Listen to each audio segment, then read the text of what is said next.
हाय, hello, नमस्कार मंडळी. नवीन ब्लॉगमध्ये तुमच्या सगळ्यांचं हार्दिक हार्दिक स्वागत.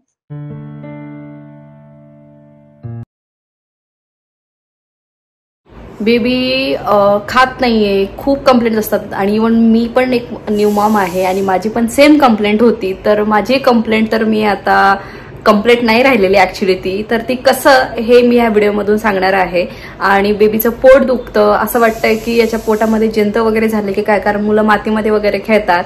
तर त्यासाठी मी हा खास आपल्या मैत्रिणींसाठी व्हिडिओ बनवलेला आहे, जे की आम्हाला डॉक्टरनी सजेस्ट केलेला आहे. त्यासाठी व्हिडिओ शेवटपर्यंत बघा. ब्लॉग मध्ये हे बोलली असेल की अऊ ना खात नाहीये, किती जरी प्रयत्न केला तर तो खात नाहीये. आणि मग कसं करायचं.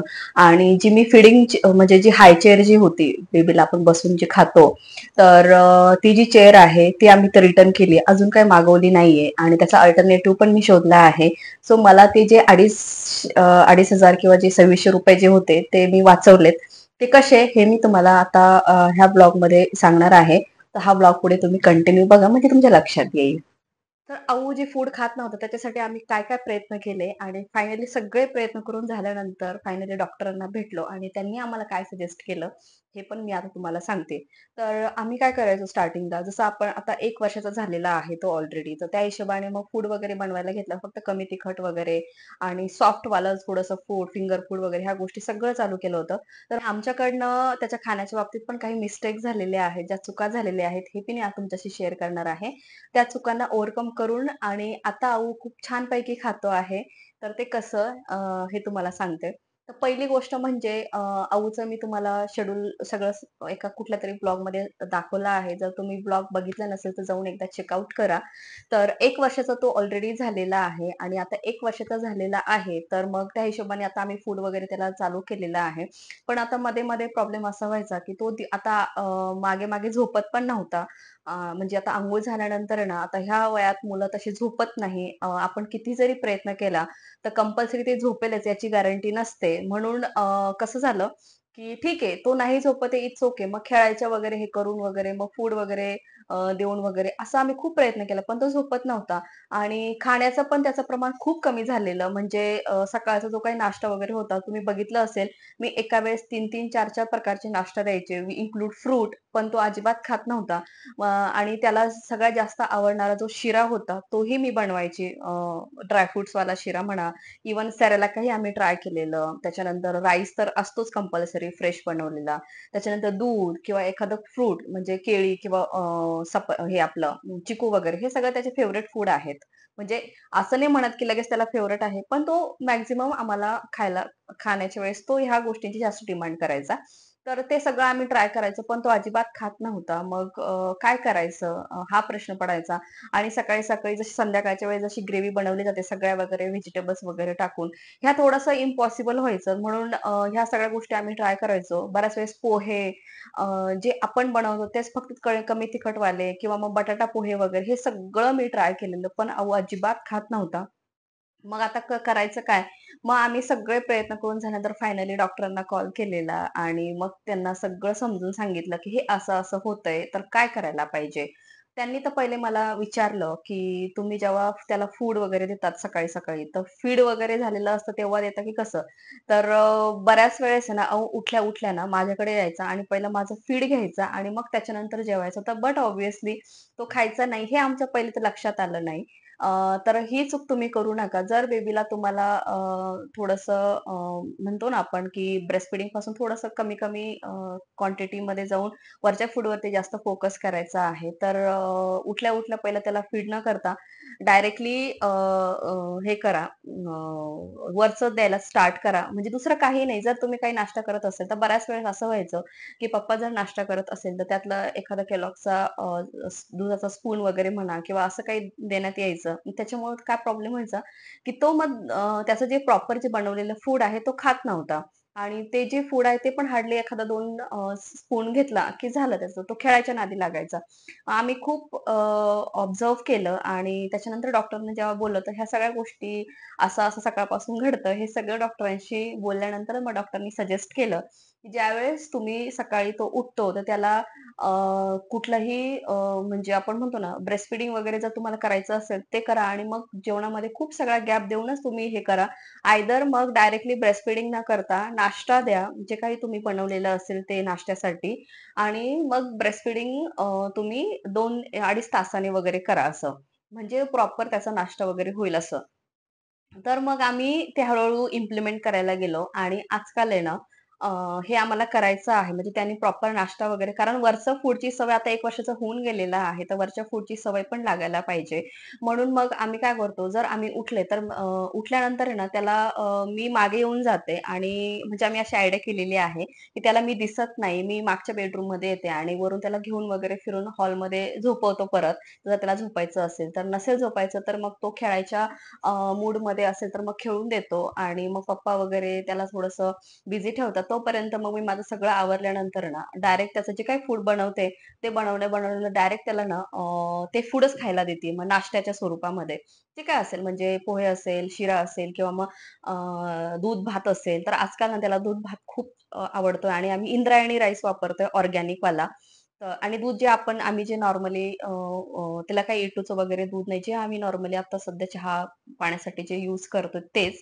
तर त्याच्यामध्ये चांगल्यापैकी भात आहे ना एकदम मऊसूत शिजवून घेतल्यानंतर त्याच्यामध्ये दूध टाकतो आणि ते खायला देतो. आता 3 दिवस आज लिटरली 3रा दिवस आहे आणि तो इतका छानपैकी खातोय.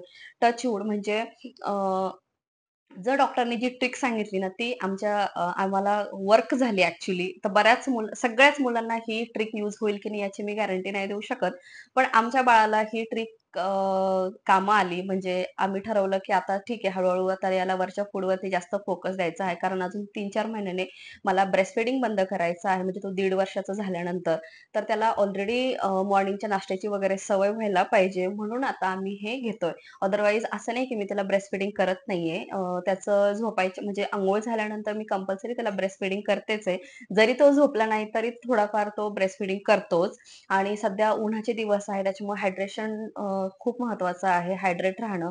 त्याच्यामुळे पण मी ब्रेस्ट फीडिंग करत असते.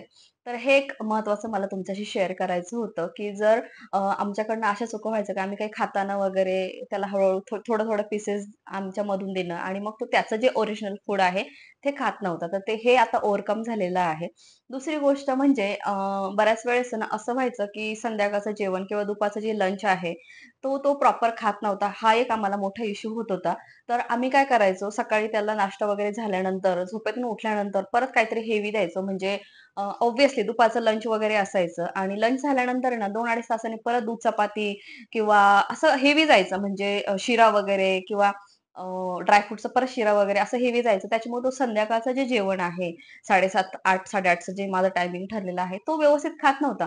म्हणजे दुपारचं सकाळचं भात, दूध भात वगैरे हे जे काही खाल्ल्यानंतर अ, झोपायच्या आधी ब्रेस्ट फीडिंग, त्याच्यानंतर उठल्यानंतर हेवी जेवण आणि हेवी जेवण केल्यानंतर 2-2.5 तासाने परत दूध चपाती किंवा मग काही पण जे काही काही ग्रेव्ही बनवलेली असेल किंवा भात असेल ते किंवा मग अ, असं म्हणजे शिरा वगैरे असं आणि परत वॉकला गेल्यानंतर वॉकवरनं आल्यानंतर परत काहीतरी.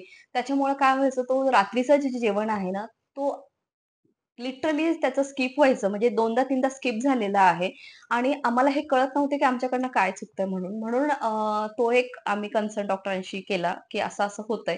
मग त्यांनी सांगितलं, की तो प्रॉपर त्याने आता आहे ना 2 मील जरी प्रॉपर घेतले तरी सफिशियंट आहे. कारण तो ऑलरेडी ब्रेस्ट फीडिंगवर आहे आणि दुसरी गोष्ट मध्ये फ्रुट्स वगैरे पण तुम्ही देतात.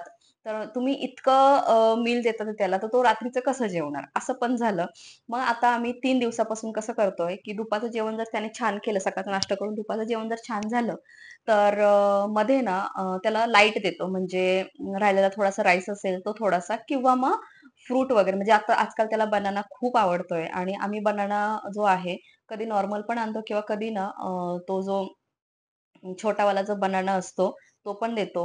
तर ॲज कम्पेअर टू मोठावाला बनाना, छोटा जो बनाना असतो त्याच्यामध्ये जास्त ऑर्गॅनिकमध्येच आणतो तो पण. तर तो दोन्ही बनाना तो आवडीने खातो. तर जो अवेलेबल असेल त्या हिशोबाने मी तो बनाना देते आणि तो एका वेळेस एक बनाना पूर्ण खाऊन जातो. कारण मधल्या गॅपमध्ये मी त्याला काही देत नाही. वॉकवरनं आल्यानंतर डायरेक्ट बनाना देते आणि तो छानपैकी खातो.